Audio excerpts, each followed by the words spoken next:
Portal rmsnews.com.br, jornalismo para você conectado na internet.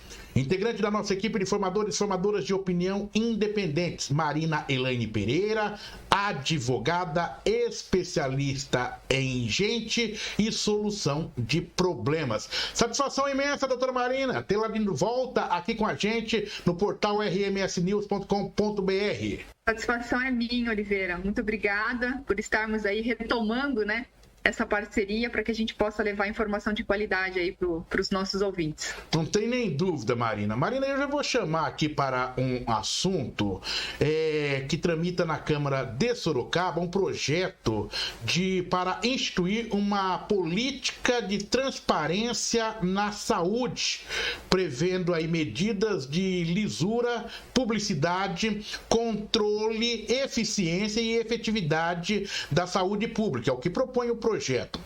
Esse projeto ele é de autoria do vereador Ítalo Moreira, e o vereador acredita que com esse projeto de sua autoria, as unidades de saúde de urgência e emergência de Sorocaba, públicas ou privadas, divulgarão o tempo estimado de espera e o número de pacientes que aguardam atendimento para que a população tenha ciência da demora em ser atendidas. O vereador, ele ainda acredita, ele afirma que deverão também ser publicadas as listagens dos pacientes que aguardam por consultas com médicos especialistas, exames e cirurgias na rede pública de saúde do município, bem como informações sobre os medicamentos oferecidos e ainda daqueles que estão em falta. Marina, você foi secretária da Saúde de Sorocaba, é uma gestora com experiência nesta área. Ao longo dessas últimas 2 décadas, eu aqui nos microfones, frente às câmeras, já acompanhei inúmeras iniciativas de solução de problemas. Eu imagino você quando gestora e agora pós-gestora acompanhando esses projetos. Qual avaliação você faz? Esse projeto, ele surge com consistência que realmente a iniciativa do vereador vai resultar em melhoria, qualidade do serviço público, Marina? Bom, vamos lá. Oliveira, a intenção do projeto, eu acho que é muito importante até a gente analisar sobre o ponto de vista jurídico. Eu lembro nas aulas de direito constitucional, quando a gente fala qual foi a intenção do legislador em criar determinadas leis. A intenção, de fato, do vereador é muito boa, no sentido de tentar dar mais eficiência para essa área da saúde. Só que a gente tem que ver se isso vai ser, de fato, viável implantar ou não. Por quê? Eu digo isso até com relação, pegando o primeiro ponto aí, tempo de atendimento. Existe aqui um convênio médico na cidade em que eu sou usuária desse convênio, eu vejo até antes, no aplicativo, o tempo de espera para atendimento antes para a gente se programar, para uma urgência, alguma coisa, para levar as crianças que estão com alguma coisa. Então, lá, às vezes, coloca lá, emergência infantil, 15 minutos. Só que você chega lá, é 1h30. Uhum. Não tem esses 15 minutos, ainda que no aplicativo esteja falando. Por quê? Serviço de urgência e emergência, você não tem como prever. Então, no caminho lá, que se você vê no aplicativo, 15 minutos, da minha casa lá eu levo 10 minutos, Então, você fica imaginando, desde a hora que eu pego a senha até passar pelo médico, porque a sensação que a população vai ter é essa, Você está falando aqui 15, 20 minutos para atendimento, quando se fala no atendimento, é no atendimento na frente do médico. A gente sabe que agora existe o serviço de acolhimento, o serviço de triagem nas unidades de saúde, justamente até para fazer aquela classificação do protocolo, que são as cores de pulseira identificáveis, de acordo com a prévia que o enfermeiro te avaliou antes de chegar até o médico e alimenta daí, no caso, o sistema com as suas informações, febre, pressão, oxigenação, etc. Só que isso, muitas vezes, para urgência não vai dar certo, porque existem N variantes. Se acontece um acidente de trânsito, se a unidade de saúde mais próxima era aquela, chega lá 3, 4 pacientes, Então, você imagine a equipe, né, que trabalha na unidade, tendo que socorrer essas vítimas mais graves, tendo que alimentar o sistema para avisar a pessoa que está na casa desse tempo. Então, Oliveira, de fato a intenção é boa, mas eu não vejo eficiência nisso. Correto. E digo mais, isso vai causar mais problemas. Por quê? A população, claro, a gente no usuário de plano de saúde particular, claro que a gente gostaria, né, se está lá marcando 15 minutos no aplicativo, de ser atendido em 15 minutos. Ninguém quer ficar lá muito tempo. Claro. Mas fica 1h30, 2 horas, você vai reclamar, mesmo você, né, tendo o serviço, sendo usuário, você contratando, você não tem muito por onde reclamar e nem exigir. Porque você olha na cara dos profissionais, você vê o esgotamento, né? Principalmente quando a gente tem aí casos de viroses, né? Que sobrecarrega hospitais, pandemia que a gente passou, enfim. Então, eu acredito que a intenção é boa, mas nesse aspecto, para urgência, não daria certo. Correto. Com relação à parte de medicação, o que a gente não pode esquecer, claro que existe a gestão de medicação na cidade, ela tem que ser sempre muito bem avaliada, e quando a gente estava lá, a gente conseguiu deixar, né, foi um dos últimos contratos que foi feita uma licitação para a contratação de uma empresa, que era justamente você rastrear o medicamento, você conseguir fazer controle de estoque. Por quê? Porque a Prefeitura de Sorocaba, ela tem, de fato, a parte de farmácia, de farmacêutico principalmente, muito defasada, né? Há muito tempo sem concurso público, e o ideal seria que tivesse, né, um farmacêutico em cada unidade de saúde, até para controle, estoque de medicamentos, enfim. Só que isso não é possível. Então, e a gente não pode esquecer o quê? Para fazer essa gestão, por exemplo, na UBS Márcia Mendes, a gente tem lá, né, vamos supor que dê certo essa lei. Tá constando que eu tenho 10 de pirona. Só que passou lá de manhã 20 pessoas com febre, com alguma coisa, e foi estoque de dipirona. Como que você vai alimentar isso depois, né? E a gente não pode esquecer que o poder público, a gente está falando aqui de poder público, ele precisa, para qualquer coisa que for comprar, para fazer, tem ata de preço, licitação. E muitas vezes, essa tramitação, que é de fato uma tramitação burocrática, precisa passar por vários setores para validar a assinatura de um, a assinatura de outro, demora. Então, o processo, até a compra final do produto, não é que nem a gente, que você tem o dinheiro, o cartão vai até a farmácia e compra. Isso demora muito tempo. E às vezes está na previsão, obviamente, para compra, né, pela prefeitura, pelo município, mas não vai estar disponível ali, né, na prateleira para o funcionário pegar o produto e entregar para o paciente. Então também tem essa questão. E com relação a vagas, a gente sabe que o controle de vagas ele é feito por uma central de regulação, tanto do município como do estado. O estado, nessa central de regulação, chama CROSS. E aí a gente tem casos de alta complexidade, média complexidade, tem coisa que é o município que regula, tem coisa que não é o município que regula. Então, essa posição nas filas, da mesma forma, Oliveira, aonde a gente vai esbarrar? Por mais que você tenha, né, você de repente pode até divulgar um quantitativo de vagas, quantas vagas são disponibilizadas, eu acho que isso talvez seja interessante, mas também, além do critério urgência, que é avaliado pelo médico, nós temos também as demandas judiciais. As ações judiciais, né, é como se elas fossem, entre aspas, né, um fura-fila legalizado. Porque a pessoa entra lá com pedido judicial, muitas vezes está lá demorando por algum motivo, e o juiz não é médico, né? O que ele vai pegar? Ele vai pegar o papel, ele vai ler lá, era para ter sido feito em tal dia, né? Tá aí atrasado tanto tempo. Então, liminar e joga a bola. Município, estado, cumpra, né?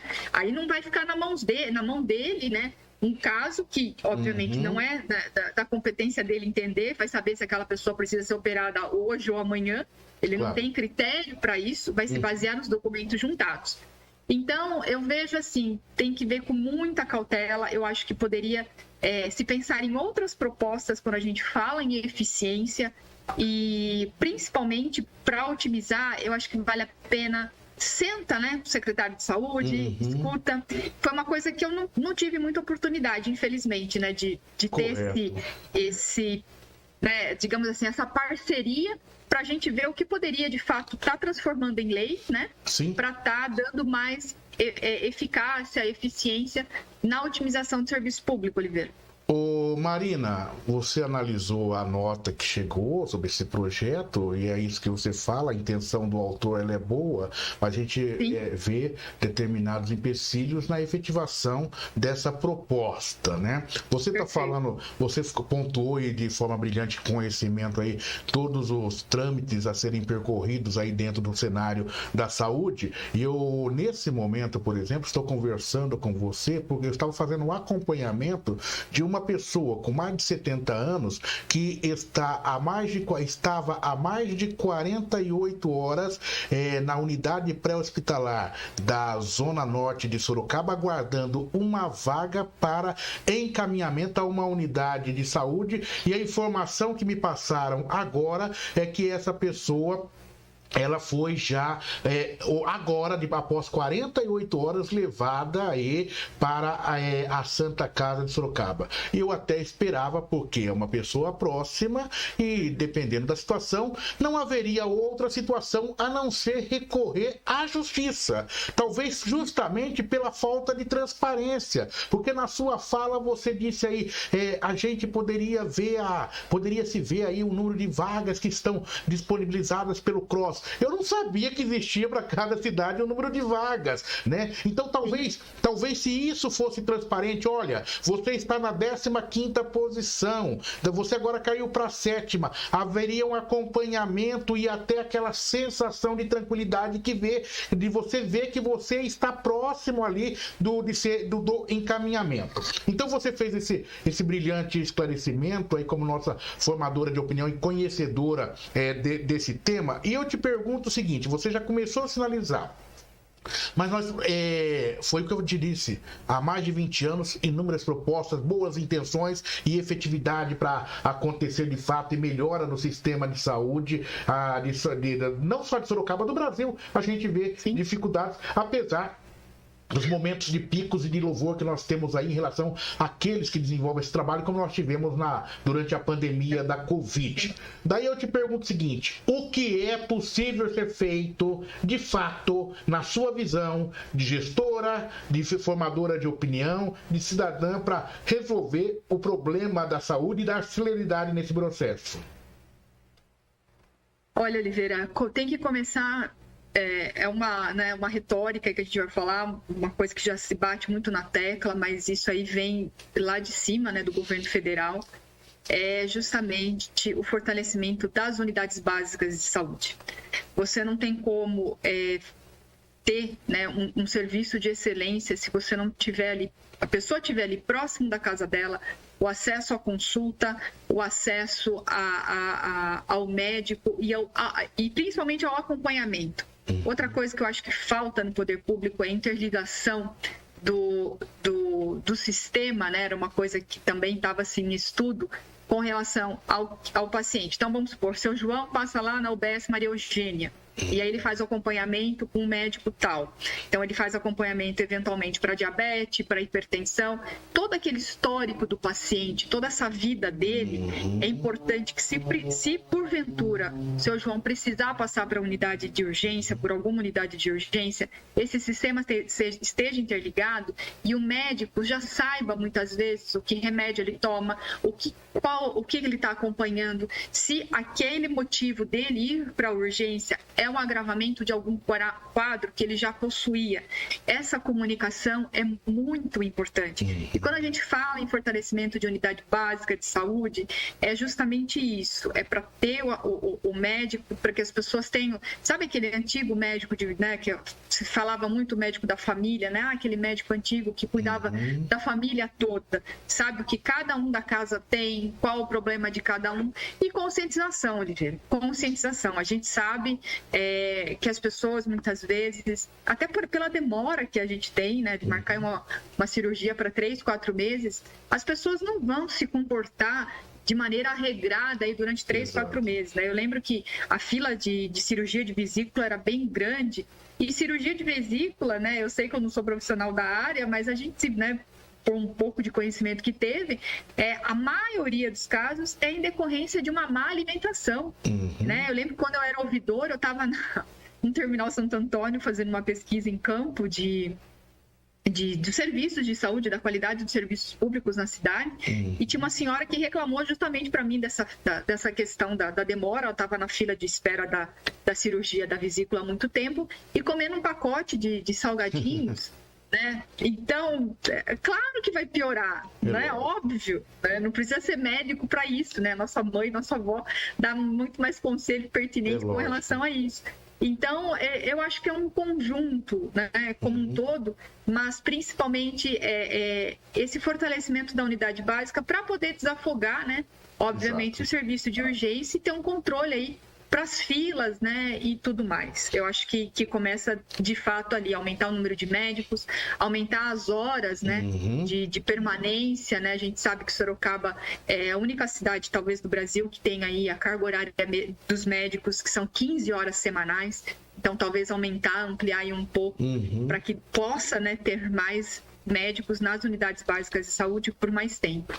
Doutora Marina Elaine Pereira, advogada, integrante da nossa equipe de formadores e formadoras de opinião independentes, advogada especialista em solução de problemas, foi gestora, foi secretária da Saúde de Sorocaba, analisando esse projeto que tramita na Câmara de Sorocaba sobre uma política municipal de transparência na saúde, prevendo medidas de lisura, segundo o autor, publicidade, controle, eficiência e efetividade na saúde pública. Doutora Marina, obrigado, até a próxima. Eu que agradeço, Oliveira, estaremos sempre aqui disponível para poder esclarecer, né, e passar um conteúdo com mais informação para a população. Obrigado, doutora Marina Elaine Pereira, conosco aqui, integrante da nossa equipe de formadores e formadoras de opinião independentes, no portal rmsnews.com.br, jornalismo para você conectado na internet.